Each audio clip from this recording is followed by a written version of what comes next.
Assalamualaikum warahmatullahi wabarakatuh. Waalaikumsalam warahmatullahi wabarakatuh, Pak Andi. Nggih, gimana kabarnya Pak Dwi? Alhamdulillah sehat, Pak Andi. Pak Andi sendiri gimana ya? Alhamdulillah hari Sehat ya? ini sehat. Nah, pada observasi ini Pak Dwi, alhamdulillah kita bertemu ya. Nah, kemudian ingin saya sampaikan sebelum nanti Pak Dwi melakukan suatu proses coaching dengan rekan guru. Yang pertama yang perlu saya sampaikan nanti saya harapkan dari percakapan coach Pak Dwi dengan coach nanti saya harapkan bisa runtut sesuai dengan alur cerita. Iya, Pak. Nah, mestinya alur cerita sudah paham. Kemudian juga saya harapkan dari Pak Dwi menyampaikan suatu pertanyaan-pertanyaan yang berbobot sehingga bisa nanti coach bisa menanggapi dengan baik. Nah, kemudian untuk berikutnya perlu saya sampaikan juga Pak Dwi supaya nanti lancar. Prinsip di dalam coaching ini yang perlu diperhatikan dari Pak Dwi nanti. Yang pertama adalah kemitraan. Ini penting. Nanti jangan sampai terlupakan. Yang kedua adalah proses kreatif. Kemudian yang ketiga adalah memaksimalkan potensi. Bagaimana caranya supaya pertanyaan berbobot dari coach Pak Dwi itu bisa memancing ide dan gagasan dari coach. Nah, kemudian Pak Dwi sebelum nanti dilaksanakan proses coaching, perlu saya tanyakan, sekiranya kompetensi apa yang akan dikembangkan oleh Bapak dalam proses coaching? Sebagaimana Pak ya, apa tuh? Kompetensi dalam coaching itu kan presence ya, kehadiran penuh, terus kemudian mendengarkan aktif dan juga bagaimana nanti membuat pertanyaan yang berbobot gitu Pak. Oke. Jadi ada 3 unsur ya yang perlu nanti disampaikan. Kemudian berikutnya Pak Dwi, sekiranya kompetensi mana yang akan Bapak kembangkan secara spesifik dalam proses nanti? Ya, dalam coaching dengan Pak Bayu nanti yang ingin saya kembangkan itu adalah kompetensi mendengarkan aktif dan juga pertanyaan yang berbobot. Oke, mendengarkan aktif dan pertanyaan berbobot ya. Kemudian untuk yang terakhir Pak Dwi, indikator yang bagaimana Pak Dwi yang diinginkan oleh Bapak nanti? Bagaimana dengan pertanyaan-pertanyaan yang berbobot nanti yang saya sampaikan kepada Pak Bayu bisa ya mampu istilahnya itu menemukan solusinya sendiri atas masalah-masalah yang sedang beliau hadapi. Ya, mungkin untuk observasi cukup ini Pak Dwi. Selamat melaksanakan coaching dengan Pak Bayu, semoga nanti berjalan dengan baik dan lancar. Kebetulan Pak Bayu juga sudah hadir. Monggo silakan Pak Bayu. Monggo silakan pagi Pak Bayu. Ya. Monggo Pak Bayu.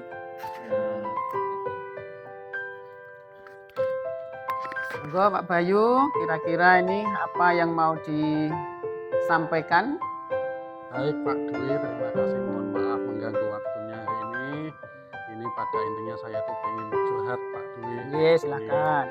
Ada semacam kegalauan dalam diri saya Pak.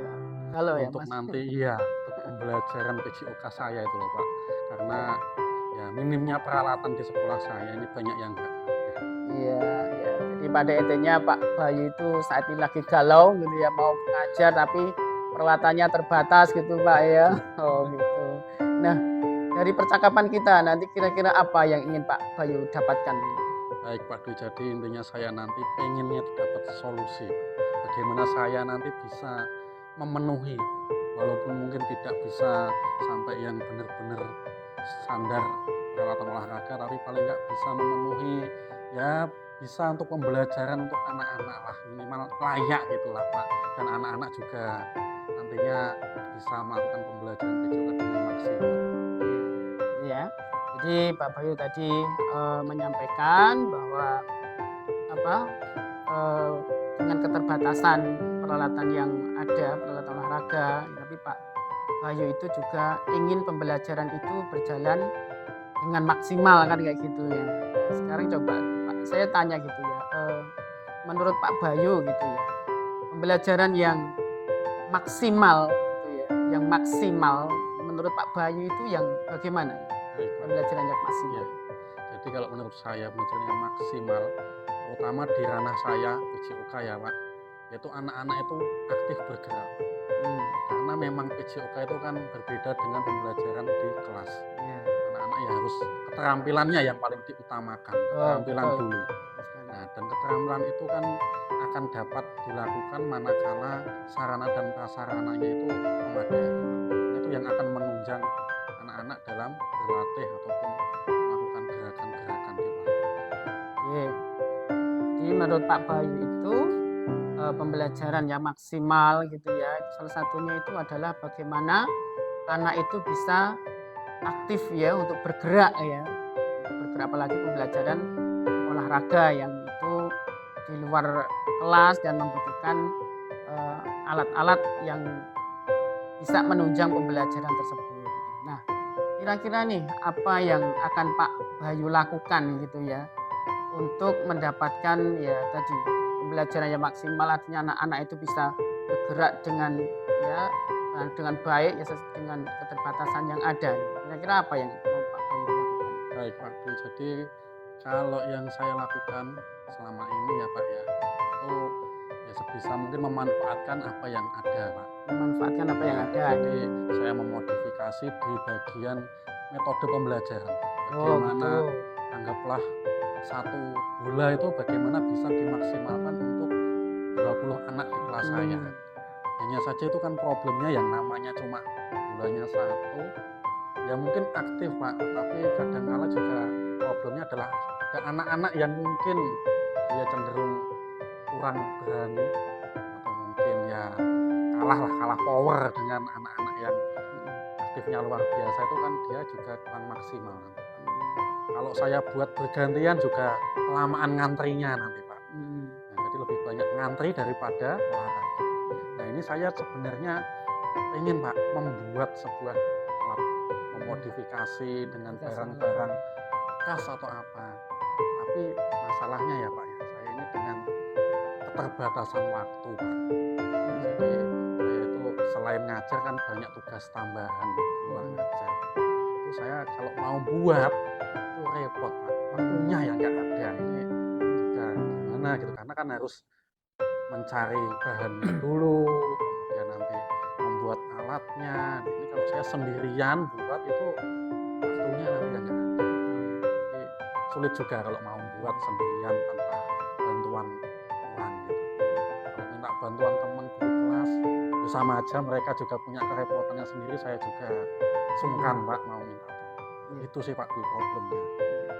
Jadi tadi Pak Bayu ingin ya, artinya memodifikasi ya, pembelajaran dan juga memodifikasi peralatan yang ada bagaimana nanti bisa bermanfaat bagi semuanya, bisa memenuhi kebutuhan siswa. Tapi untuk memodifikasi tadi Pak Bayu itu juga ternyata juga keterbatasan waktu ya. Nah, terus apa kira-kira yang akan Pak Bayu lakukan tadi?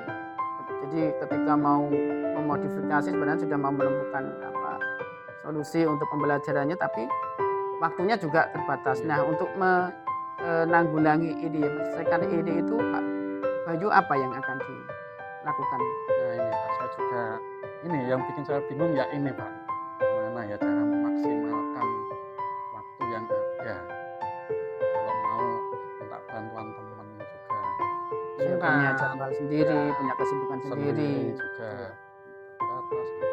Siswa mungkin ya Pak. Nah, Barangkali siswa saya mungkin kan anggaplah satu kelas ya belasan, ada yang mungkin 20-an, ya bisa mungkin ya Pak saya nanti ajak untuk membuat alat berarti. Nah ini berarti mungkin saya bisa menerapkan model pembelajarannya ini ya Pak ya. Barangkali pembelajaran model proyek gitu mungkin malah. Oke. Nah ini saya malah teringat ini Pak ide. Ya. Jadi nanti mungkin memaksimalkan siswa untuk membantu saya sebagai guru fasilitator mengarahkan anak-anak. Jadi ya nanti selain kita keterampilan berolahraga juga nanti ada juga produk dengan model proyek ini membuat peralatan yang sederhana. Alat-alatnya anak-anak mungkin nanti bisa saya arahkan mencari barang bekas di sekitar rumah mereka. Oke. Nah, ini oke Pak Dwi, ini muncul ide ini saya Pak. Ya. Nah, ya. Bagus sekali Pak Bayu ya. Jadi tadi Pak Bayu punya pikiran, punya rencana untuk memodifikasi pembelajaran dengan kolaborasi dengan siswa gitu ya, bagaimana nanti dalam pembelajaran berbasis proyek sehingga siswa pun juga bisa menghasilkan produk yang akan mereka gunakan sendiri. Wah, bagus sekali itu Pak Andi. Nah, kalau di rate Pak Andi ya saat ini ya peralatan di sekolah Pak Andi ya, itu kira-kira itu di angka berapa itu? Pak Bayu, maaf ya. Pak Andi, Pak Bayu. Kira-kira di angka berapa Pak Bayu? Kalau di rate 1 sampai 10 ya, kelengkapan peralatan di sekolah Pak Andi itu ada Pak Bayu itu ada berapa? Di angka berapa? Kalau untuk ya dibuat skala angka ya Pak, yang menurut saya ini masih di bawah standar, di bawah 5. Bawah 5 ya, karena memang sangat terbatas, sangat sedikit, mau belanja juga anggarannya tidak ada. Jadi memang ketika ada peralatan yang rusak ya udah kita nggak bisa mengganti, akhirnya lama-lama ya semakin habis. Kalau setelah nanti modifikasi peralatan dengan pembelajaran berbasis proyek itu kira-kira sudah berani dianggap berapa? Nah ya Pak, semoga dengan munculnya ide ini tadi nanti mulai menerapkan model pembelajaran proyek dengan anak-anak, semoga saja nanti bisa naik ya minimal di angka 7 lah Pak. Jadi paling tidak nanti kan walaupun tidak semuanya terpenuhi, tapi yang memungkinkan untuk dipenuhi anggaplah mungkin ada 7-8 KD dalam 1 tahun ya paling tidak bisa memenuhi 5 alat itu kan sudah bagus lah, sehingga ya pembelajarannya bisa lebih maksimal. Alhamdulillah luar biasa Pak Bayu ya. Saya cuma bisa mendoakan semoga rencana Pak Bayu bisa berjalan dengan lancar ya, berjalan dengan baik, semua yang direncanakan bisa diterapkan ya dengan baik pula. Terima kasih ya Pak Bayu ya. Yang terakhir Pak Bayu, nah dari pertemuan kita ini apa yang telah didapatkan? Ya Pak Dwi, ini saya sampaikan terima kasih, saya Pak yang berterima kasih sama jenengan karena berkat kita sharing ini, pertemuan ini, alhamdulillah Pak saya lega, saya bisa mendapatkan ide segar ini Pak untuk bisa nanti memenuhi sarana prasarana yang ada di sekolah saya, karena ya selama ini kan saya yang saya sampaikan di awal galau Pak. Ya alhamdulillah ini dapat ide, memanfaatkan apa yang ada, juga bisa memaksimalkan potensi murid nanti, dan tentu saja yang paling penting adalah bisa memenuhi sarana prasarana sekolah. Jadi ini manfaatnya bukan hanya untuk saya Pak, tapi untuk murid dan juga untuk sekolah secara umum. Terima kasih Pak. Oke, terima kasih. Monggo, sudah waktunya untuk ngajar lagi ya? Iya Pak. Sudah ngajar ya. Ada waktunya tambahan yang lain ini Pak. Gitu ya. Banyak deadline ini Pak. Oke. Monggo, silakan. Ya, terima kasih Pak Dwi. Oke, makasih sama-sama.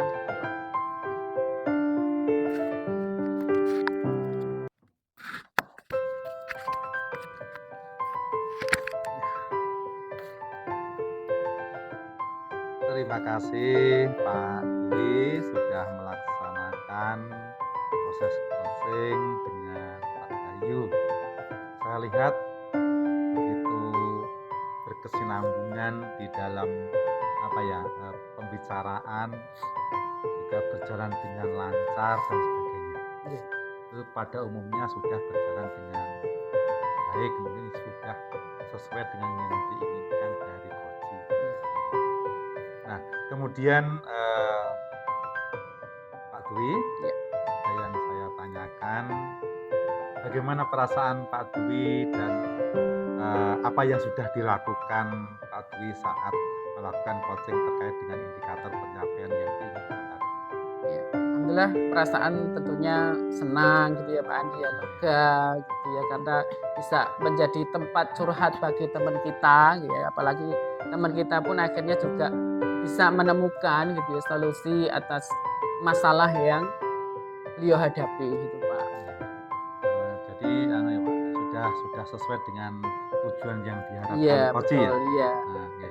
Kemudian Pak Dwi, sedikit saya sampaikan Pak Dwi, sebelumnya minta maaf, ini bukan berarti menilai ya Pak Dwi, Iya. tapi ya sebagai masukan Masukan, sedikit iya, lah iya, terima kasih. itu atas pelaksanaan coaching.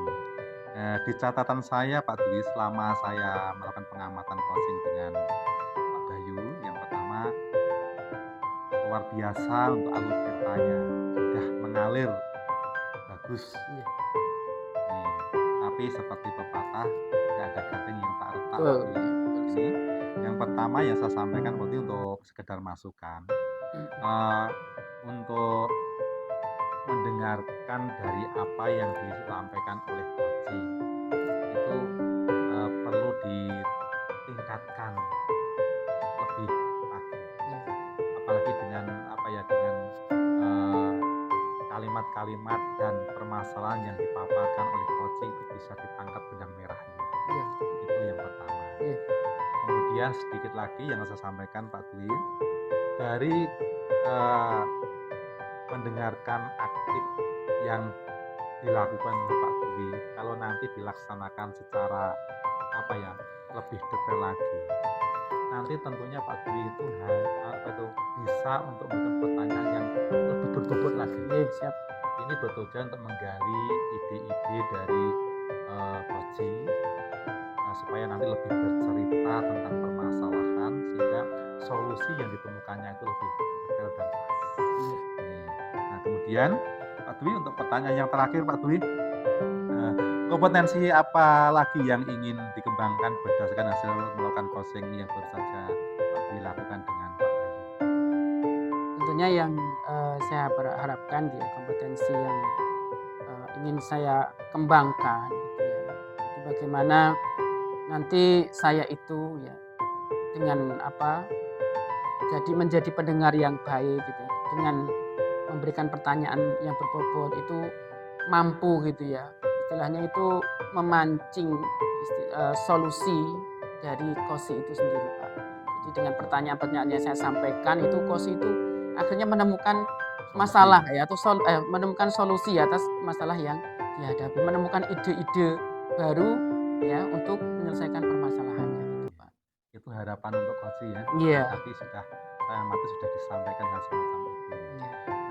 Saya kira cukup, itu saya kira sudah ya Pak Dwi, sudah saya sampaikan semuanya. Iya, terima kasih. Mudah-mudahan masukan sedikit nanti bisa diadakan pembenahan ke depannya. Iya. Mungkin untuk akhir observasi ini saya cukupkan sampai di sini Pak Dwi. Iya, terima kasih. Selamat bekerja, semoga semuanya sukses nanti, lancar. Amin. Assalamualaikum warahmatullahi wabarakatuh. Waalaikumsalam warahmatullahi wabarakatuh. Terima kasih Pak Andi meluangkan waktu.